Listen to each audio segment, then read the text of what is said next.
So with the increase in bike riding popularity during the Corona pandemic, I wanted to bring a how to build a bike video to everyone's attention, seeing how as mail order bikes are becoming increased in popularity. So like, this is what we've ordered. I did pay for this, non-sponsored. First thing you're going to want to do is take a look at the outside of the box. Obviously you can see some damage, so we're going to want to look for any issues there. There's also a spot here where there's a hole in the box, so we're going to just make sure we pay attention. If you want to look a little bit closer at the box, this is an example of tools that you may need, and I've got all those set aside as a couple, other useful pieces of information. And so on the side of the box, there's a couple key things. Not every manufacturer does it, but I've covered it in this case. There's a serial number that you're going to want to keep on record. Email it to yourself, put it in your phone or something in case the bike is ever stolen. That's your proof that it's yours. This is what we've ordered. This is obviously it's a Linus. The model number is a Mixte 7S, so it's a 7-speed. This is an internally geared bike. The size is small. Here's the color, serial number again. So now that we know what we're dealing with, go ahead and grab, ideally a pair of needle nose pliers. I just don't happen to have any on me at the moment. These staples, once you open the box, are really sharp and they'll cut you, so you just want to pry these up and grab them and get them out of here now while you're thinking about it. Okay, and then to open the box, it's nifty to have something long and thin. Sometimes the adhesives on these can be pretty wicked. I'm just going to take a pedal wrench and just loosen the adhesive.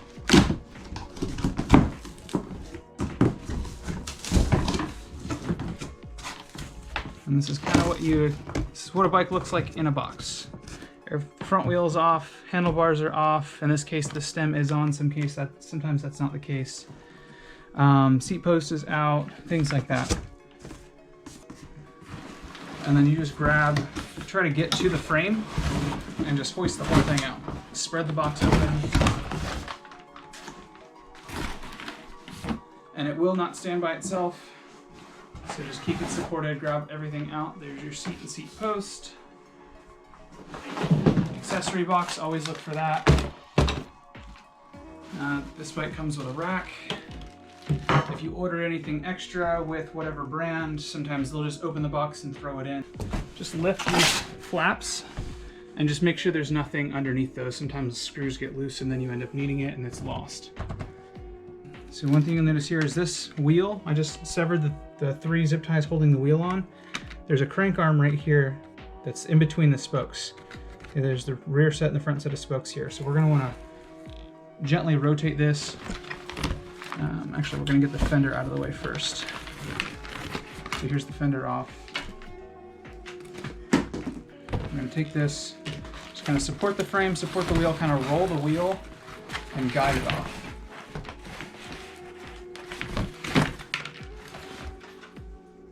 And then your rear pocket is a great place to store tools that you're going to be using really shortly.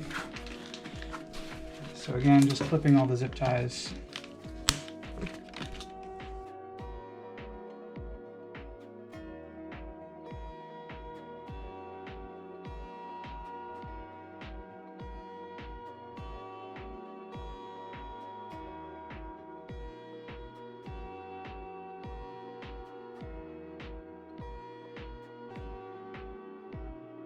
Let's talk about pedals for a second. So pedals, you can see they're marked right and left. There's also a difference in the threads. If you see the grooves here, it means left pedal. Also there's a left and a right because they are threaded differently. So you'll notice that, let's see if I can get, so left and right, you see how this circle is going counterclockwise, this one's going clockwise. It's because that's the direction of tightening. If you're looking at the bike from the drive side, which is how most people do their maintenance, it tightens towards the front of the bike, both of them do. And on the bikes, you want to grease or treat every thread, so whether that's Loctite for small fasteners or just a bit of grease. Any high quality grease will do. I like Phil Wood because it comes in this easy applicator. You don't have to worry about getting a huge tub out or getting greasy or whatever. I just kind of rub it in. Put a glove on or use a paper towel if you're antsy about it. But the next step, you're also going to need grease for the seat tube. So this is one thing that a lot of people miss is they don't apply grease here. And what can happen over time is the seat post, and I'm just rubbing a light film across the entire inside, top inch or so. If you don't grease this, or use something like a fiber grip on a carbon frame, then the seat post and the frame will oxidize together, and then you will never be able to adjust it again. It's considered welded. On seat posts and stems, if you have a quill stem, there's this minimum insertion line right here. You want to make sure that that is always buried in the frame. Also on the seat post, you see this is a 25.4 if you need to get a longer one. When it comes to tooling, all the tooling should be metric. This should be a 5mm here, and I'm just going to throw it at an arbitrary height and just tighten this down to snug and then a little bit. All right, so I'm going to trade out my cutters in my back pocket for this tool, which is it's called a 3-way, but it's basically a 4, a 5, and a 6mm Allen key. The Park ones are my favorite. Pedro's makes a good one, but the Park ones you can hit with a hammer. Not sponsored.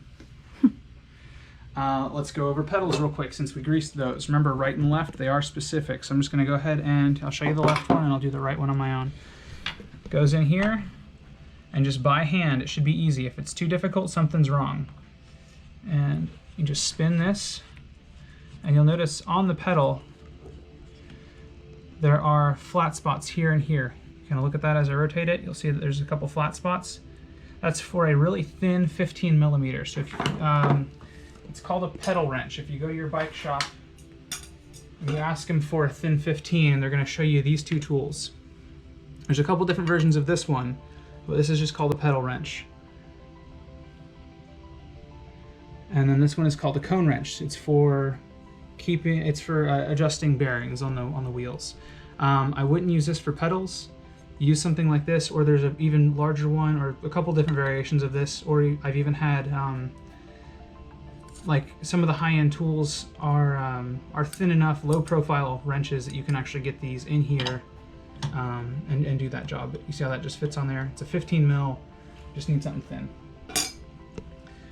And I'll do the right one.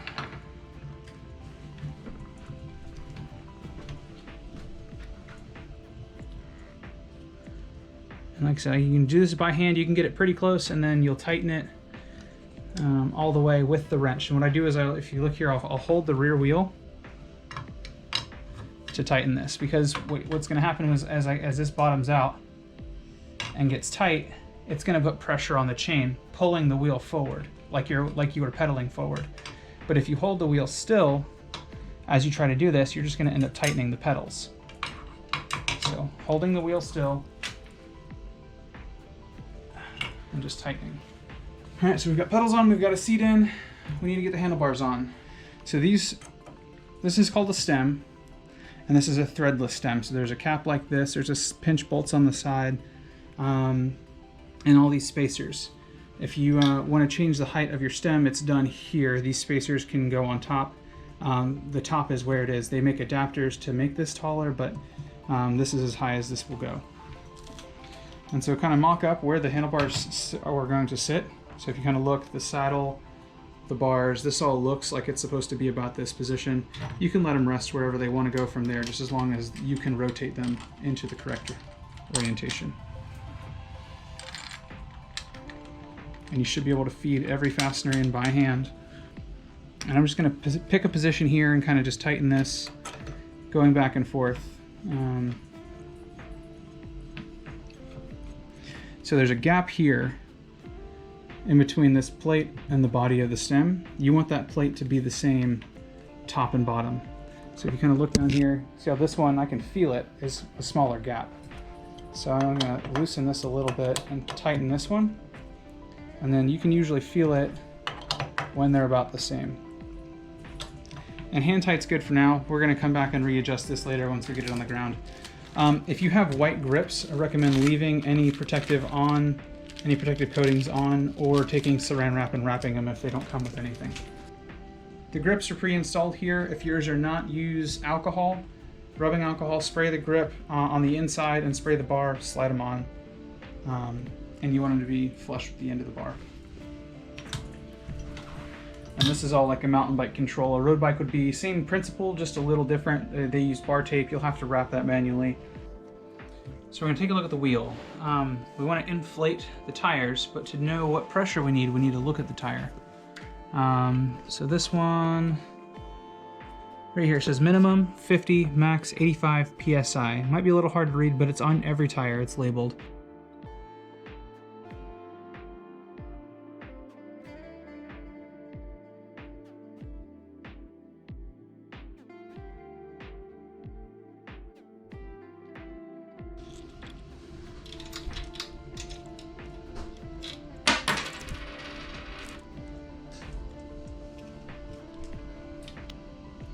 So now that the wheel is in, it's loose, we need to tension the chain.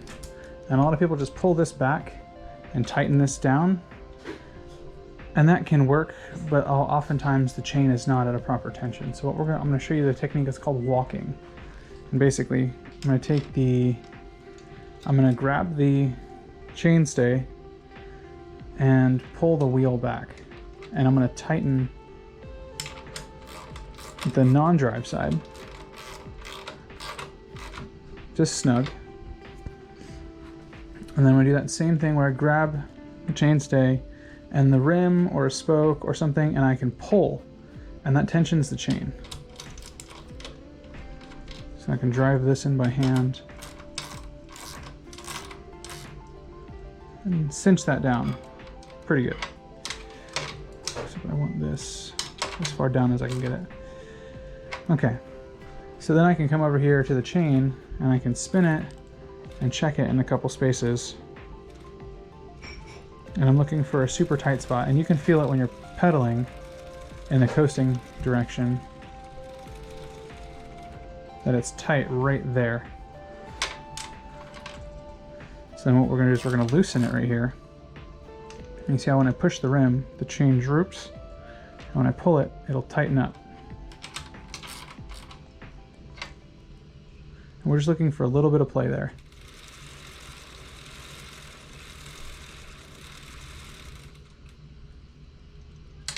I want a little bit more slack. So I'm just going to apply a little less tension with my hand. There we go, nice and smooth. And then we come over here and we loosen this side. And what I'm looking at now is the gap between the tire and the frame on both sides. And I'm just going to adjust that so that it's the same, and then tighten this side down.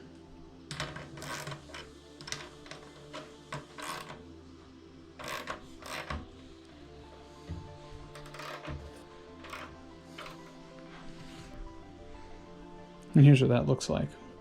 So when the gap between the tire and the frame is roughly the same on both sides, give or take, a millimeter or two. So then we can fully tighten these nuts once we know that it's right where we want it. We're going to drop the wheel in and tighten these by hand. So I'm just using this to put a little bit of pressure down.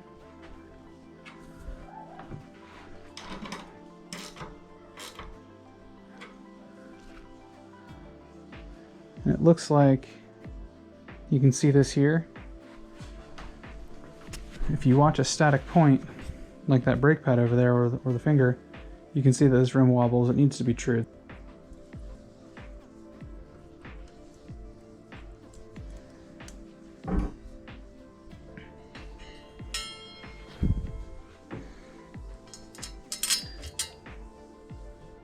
So when you're installing a rack, I typically say to use blue Loctite on the threads if you can, as they'd like to vibrate loose.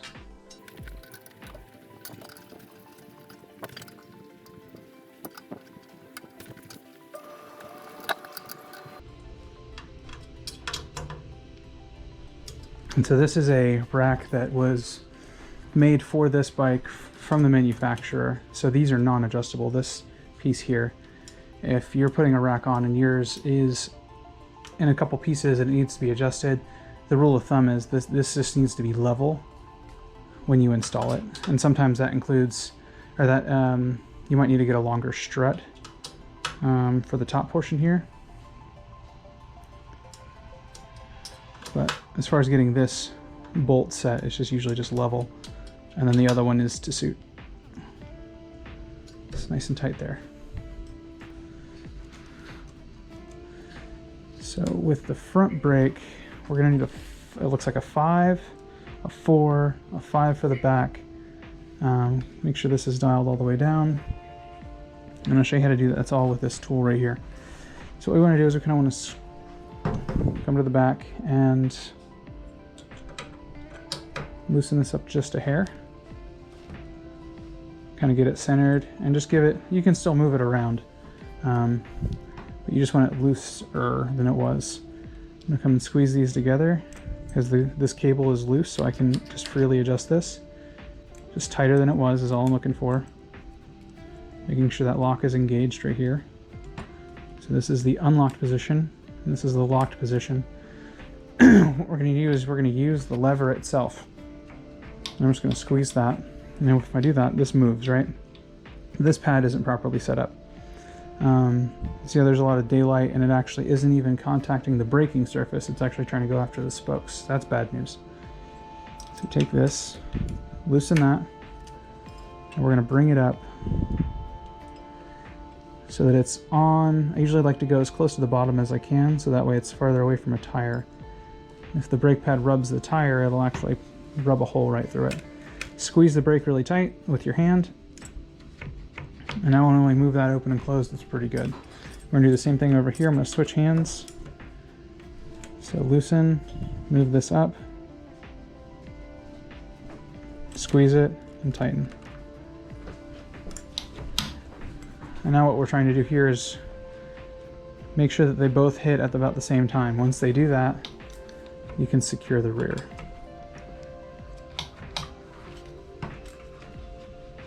And see how this is actually moving the rim over. So this side's touching first. So what you can do is you can come over here and you can just move this ever so slightly.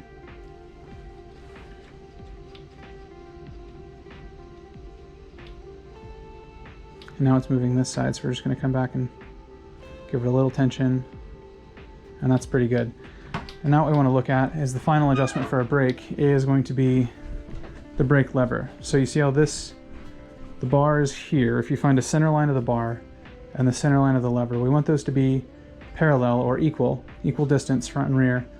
Those center lines. And this is too loose actually, because I can do this. So the optimal hand strength is about right here, where it's this and this are at about the same parallel position.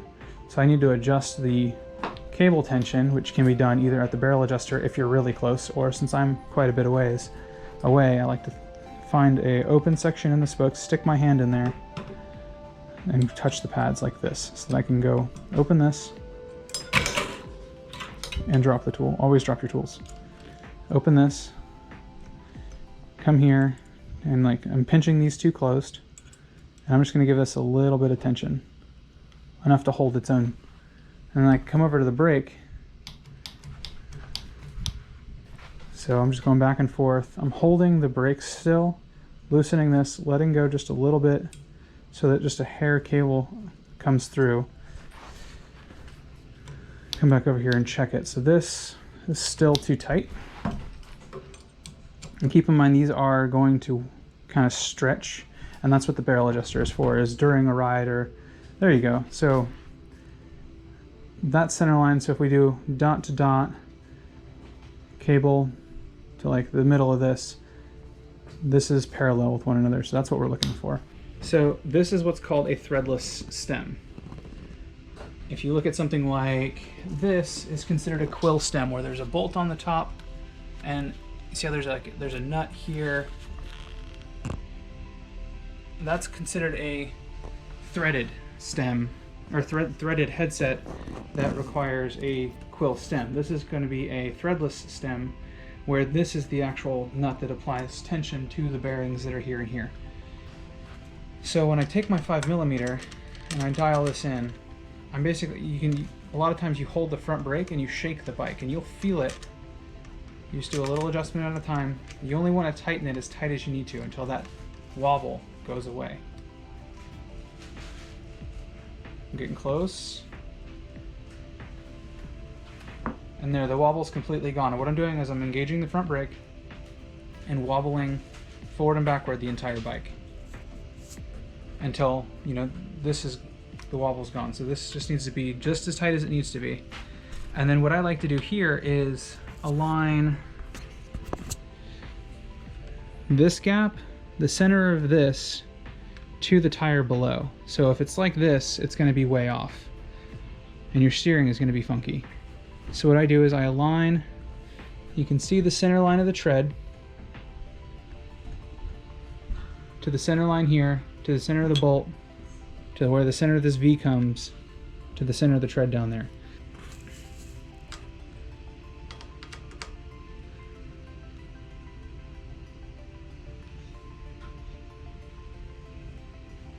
Once we're happy with that, we just tighten this down.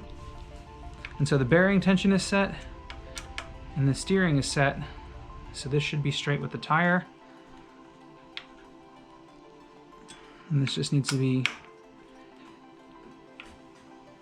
tightened.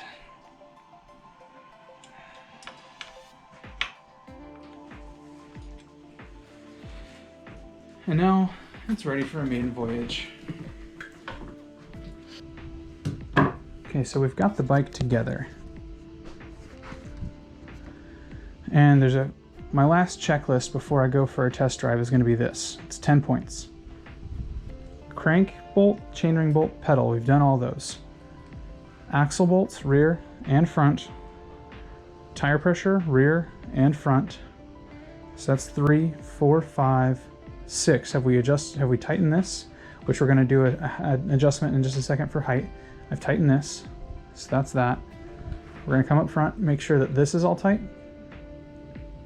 The stem, whether you have a quill, which sometimes has a bolt on the bottom, or if you have an adjusting stem, don't adjust this bolt and just adjust the one on the bottom. And then the one thing I want to look at is the frame to make sure that there's no paint damage. Like right here, there's a little bit of scratch. All the welds look fine. I don't see anything that looks like it's broken. It's a brand new bike, so I don't expect that to be the case, but sometimes like you can find cracks on the head tube on a used bike or something like that. This pedal spins pretty freely.